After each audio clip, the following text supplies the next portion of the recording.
26 अप्रैल 1986 रात 1:23।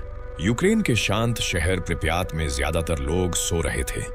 बच्चों को अगली सुबह स्कूल जाना था, कामगारों की सुबह जल्दी ड्यूटी थी, लेकिन पास ही मौजूद एक न्यूक्लियर पावर प्लांट के अंदर कुछ बहुत भयानक होने वाला था। सिर्फ 1 मिनट से भी कम समय में एक जोरदार धमाका हजारों जिंदगियों को हमेशा के लिए बदल देने वाला था। यह कहानी है उस रात की जब रिएक्टर फट गया और दुनिया ने एक ऐसी त्रासदी देखी जिसे वह कभी नहीं भूल पाई।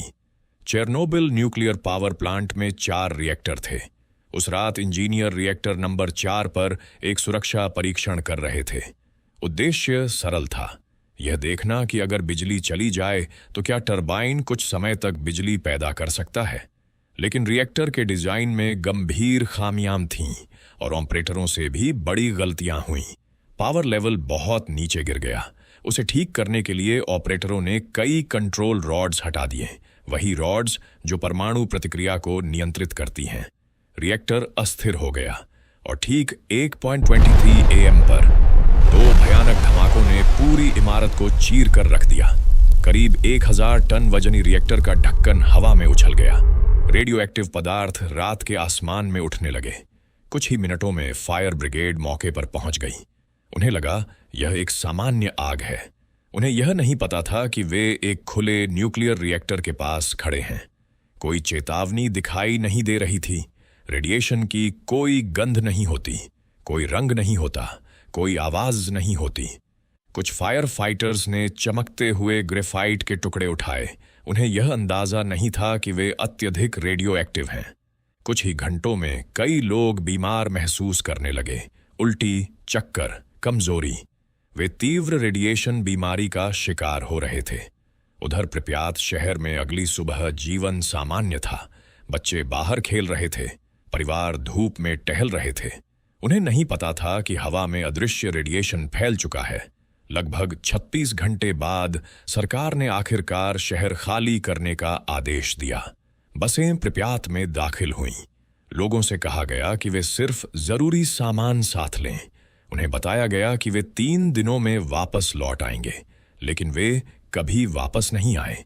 लगभग 29,000 लोगों को स्थायी रूप से प्रिप्यात से हटा दिया गया। अगले हफ्तों में 1 लाख से अधिक लोगों को आसपास के इलाकों से भी स्थानांतरित किया गया।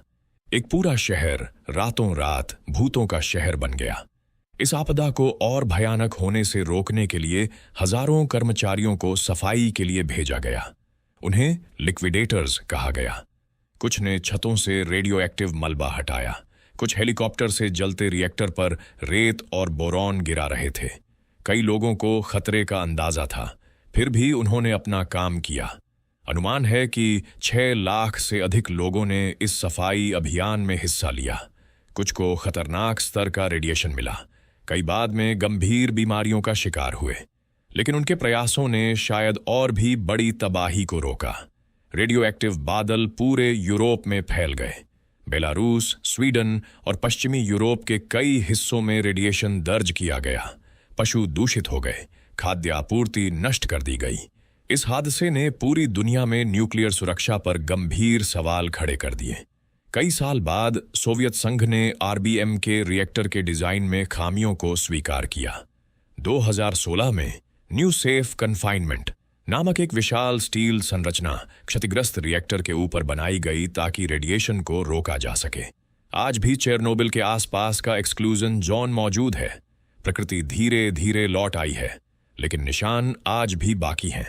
आधिकारिक रिपोर्ट के अनुसार शुरुआती दिनों में 31 लोगों की मृत्यु हुई, लेकिन लंबे समय के प्रभावों पर आज भी बहस जारी है।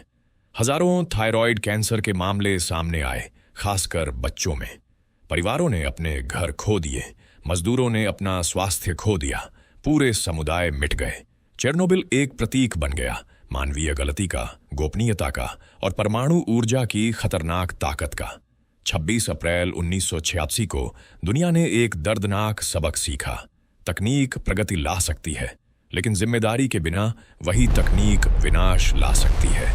धमाका कुछ सेकंड चला, लेकिन उसके परिणाम पीढ़ियों तक रहे और प्रिप्यात के उस शांत शहर में समय आज भी 1986 में थमा हुआ सा लगता है।